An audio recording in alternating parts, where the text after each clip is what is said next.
Hi, I'm Rick Acampora, and I'm the Global COO for Assembly, and we are coming to you live from Stagwell's Sport Beach in Cannes. And I am here with Bill Duggan from the A&A and Tom Triscari from the Lemonade Project. And I heard that the two of you actually have done a recent study, a recent programmatic study on the importance of transparency in the supply chain. So I really just sort of had 3 or 4 questions for you, maybe we can cover off on. I think the first one is, how did the two of you get together around this project in the first place? So maybe a quick background for the project, if that's cool first. Right. So a lot of money is spent in programmatic advertising. It's part of digital advertising, and it's a long supply chain that is somewhat murky. So it starts with the advertiser, and then there's agencies, agency trading desks, DSPs, SSPs, data providers, publishers, verification providers. When an advertiser spends $1, about 25 cents of that dollar results in an impression to the consumer. So the whole purpose of this project was to make that dollar work harder and lessen the tech tax, so to speak. And Tom is involved because he lives and breathes programmatic advertising.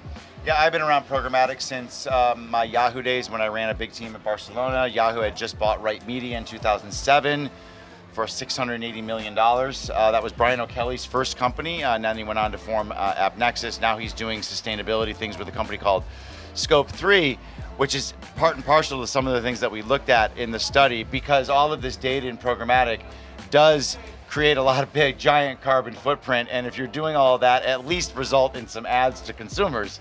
But needless to say, that still should be cut by a very large portion. So yeah, so I got involved in the project. The project had launched an RFP. Various people had responded to the RFP, and then a team was chosen. And I came in toward the end to accelerate the completion of the actual write-up that went out on Monday, to help Bill and the A&A to get that done on a kind of just quicken up the cadence of how it was working out, just to get it out beforehand and to get a quality piece of work out that gave advertisers really good recommendations, something they could do the very next Monday, you know, in the office with their agencies to actually improve how this money is working for them. And broadly, we had 21 A&A member advertisers participate in this, allowed us to examine their programmatic activity, and the study is based on that. Across $123 million of spend, which took place really from September through January of this year. Got it. Yeah. So a significant amount of clients and inventory that was ultimately analyzed through the study. Yeah. So for example, you know, you don't want to, you know, if you carve out like $100 grand to do a test, people could say, well, that's not going to be very representative. Yeah. This is 21 advertisers across 9 different verticals, 123 million in spend and 35 billion impressions. Got it. So it was a big lift, particularly when you're looking at that amount of data. Yeah. Although interestingly, we had about 70 advertisers that raised their hands to say that they want to do this. Yeah. And for various reasons, mostly around rights to data, they could not, and some of those intermediaries refusing to participate. You know, one of my favorite lines about transparency is, everybody says that they're for transparency until they're the ones that are asked to be transparent. Right. Yeah. Well, obviously a very important piece of work, very timely piece of work, and representative based on the sample size that you had. I think it'd be interesting to hear from the two of you a little bit more about some of the findings that actually came out of the study. You want to do one? And yeah, sure. Sure. So, I'm sure a large segment of your audience is probably familiar with what are called made-for-advertising sites. So it's sites that are designed to be viewable. They're designed to pass brand safety and fraud, even though there's probably some bot traffic there, but it could just be humans who get tricked into clickbait and end up on these sites, and a bunch of ads load, and it's all nonsense. And so we found that 15% of what was looked at across these 21 advertisers and that 123 million in spend, 15% ran on made-for-advertising sites. We debuted that finding in an intimate meeting of marketers, and they just couldn't believe it. They just couldn't believe it. And listen, but the thing is, there have been past precedent. I mean, Jounce Media reported just a few months ago in their State of the Internet similar number, a 12% number. Okay. There's been other really reputable research that's in and around that number, and we're just another one to really corroborate that, having log data, having the atomic data, saying, yeah, this is definitive. The question then is what to do about it. Well, it's really simple. You know, stop doing it. Right. It's like, well, we'll get to the recommendations in a moment. So, all right, so I'll give you a finding, but I'll ask you a question to help set that up, Rick. Okay. So how many websites did you visit yesterday? I don't know. In a day, maybe I'm visiting 10. Okay, I think that's probably pretty average. So this, again, 21 advertisers, study period from September through January. The average advertiser was on 44,000 websites. 44,000 websites. I can't think of 44 websites I would want my advertising to be on, let alone 440 or 4,400, but 44,000. Yeah. And some of those are quality sites, but many are not. And on quality sites, there are usually less issues around bad things like not being viewable or ad fraud. So that was a somewhat staggering finding as well. Got it, got it. Any other findings you want to touch on? Yeah, you want to pick one more and I'll pick one more? So there were some things that ended up on the cutting room floor, because we're looking at a large body of data and you find these very interesting things in it. And so that's why as we got toward what we were going to produce as the document, as the standing document that went out on Monday, we said, okay, let's make this a first look. We'll have the various findings that are in there and make good recommendations, but it's just a first look, because there's things we are going back into the data for that need to be verified a little bit more, because they're pretty groundbreaking things as far as what's inside private marketplace deals, what shouldn't be inside them that perhaps is inside them. Yeah. Like, for example, MFA sites inside private marketplace deals. That doesn't make any sense at all. We did find some data evidence of that, but we want to go a little deeper into it. And so that's why in the phase 2 report, it's really about saying, look, what were the questions that went unanswered? What are the questions that the community is asking us about? Did you find this? Did you look for that? Yeah. Let's log those questions over the coming weeks. Let's categorize them, and let's, in phase 2, let's attack each one and answer them, perhaps, obviously, probably with a recommendation as well. And if we can't answer them, why can't we answer them? Why can't the data lead us to an answer? Right. Because that's something for. Let me jump in with one more high-level finding. Is that my members, I represent the client-side marketers. All the big companies, some medium and small ones.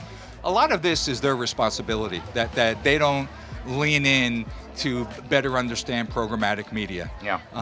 Very, very hands-off. They outsource it to agencies. With all due respect to Stagwell and other agencies, that marketers need to better understand programmatic media and some of the decisions that they need to make, like owning contracts with some of the supply chain partners. Yeah, and there's one other thing too. Look, an additional finding that is, I think, really, really at the heart of something that drives agencies nuts, which is, if procurement comes in and tells your media people, I want you to buy me $1 CPMs. I'm mandated. I want you to use programmatic to buy cheap CPMs. Right. Well, you get what you pay for. Yeah. Look, not. If you want a Mercedes, you're not going to get that if you buy a Kia. There are different. I'm saying the bad things about a Kia. Yeah. It's a great car for what you're going to get, but it's not the same thing as a 500 S-Class Mercedes. Yeah. Now, at the same time, though, if you ask, oftentimes, procurement, are you targeting cheap CPMs, and that's why you're doing open web programmatic?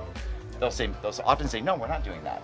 But then if you ask the agencies on the accounts, they'll say, yes, we see the emails every day. They're telling us go buy. So it can't be one. It has to be one answer or the other. Yeah. And I think if you're going to be living in that incentive world, then it puts agencies in a really tough spot. But like, okay, you're paying me to do a job, and I'm giving you good recommendations, and if you're telling me to go do this after I give you good recommendations, then it is what it is. Well, and I want to get to the recommendations in a second here, but I also think it's important because a lot of times I think what clients are beholden to, whether they sort of intend it or not, are awareness-driven KPIs and the lowest CPM possible and that sort of thing. These are awareness sort of metrics, if you will. And that's why I think, certainly self-serving at Assembly in particular, right? But our background, our DNA is in performance, and what we try to push clients to is more performance-driven KPIs, right? Which sort of gets you through some of this in a way. That was laid out in the report, that the KPI issue, if you got to trace everything back to that, because if your KPIs are either not are thoughtless or not thoughtful, can they be measured correctly? Do they make common sense? Yeah.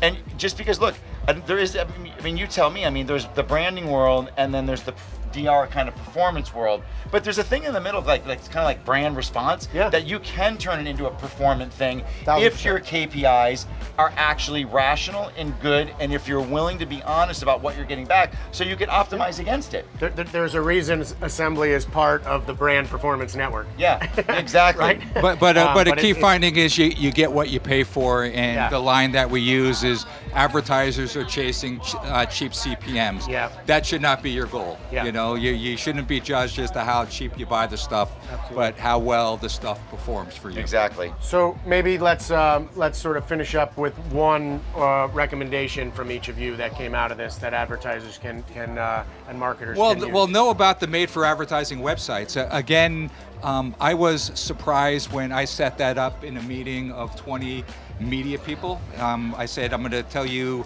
a finding about made for advertising websites, but first of all, do any of you guys see value in it?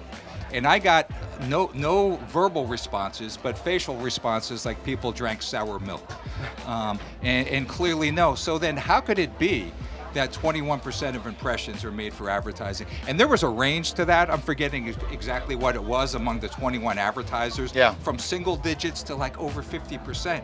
It's like, holy, you know. So 21%, 21% of the impressions, 15% of the spend that was studied in the study. And there's a side benefit to reducing that, and that is sustainability, which is a huge buzz in the industry.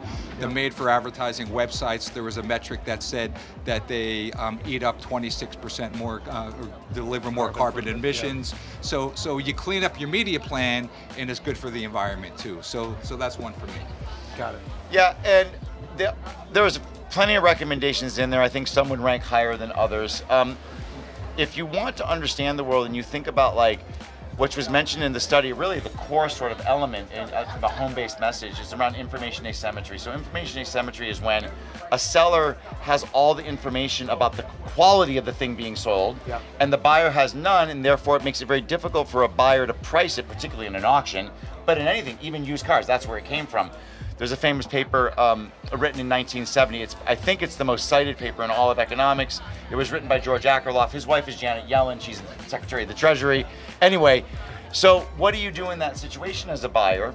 How do agencies help their clients to become more informed, to strike a better balance of understanding the thing that they're buying and the quality that they're getting? But you gotta get that information from the sellers.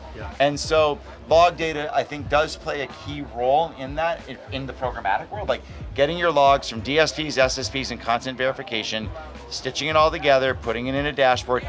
The optimization use cases from this for agencies and the productivity play that you get out of it is tremendous, right? So that would be another, that's a really large recommendation. You have to chop up that project in parts and get it done. Agencies can help a lot with that. They're project managers, they're good at it. And there's a host of other things in there that relate to really those two themes. You mentioned clients not owning their own accounts and really getting it, line of sight to that. Not owning their own contracts. And I think that's a big part of it as well. And we certainly work with our clients to do just that, rebuild accounts, like when we take on a business so that they own it and have it. And that's a part of the, not necessarily the same transparency, but transparency in relationship is really important as well. Exactly. So this report was just released a couple of days ago. There will be a round 2 because, as Tom alluded to, there's more digging to be done. We want to understand things like ad fraud a little better. We'll be publishing a playbook of recommendations. So we said in the report, I think, 2 to 3 months. My I think more realistic stake in the ground is by the ANA Masters of Marketing Conference in October. We'll publish that. Okay. Yeah. And by the way, congratulations, because I mean Stagwell and everything. I mean, how if you go back 5-6 years and how things have evolved, it's doing really, really well. It's winning in the marketplace. Others, bigger players, are struggling still, right? And so it's just great to see. I think it's wonderful performance, and for you, your shareholders, etc. So there's a lot. It's not easy to pull that off to get it where you guys have gotten it. And this is a great venue, by the way, too. Thank you. You're welcome. Thank you very much, Tom. Yep.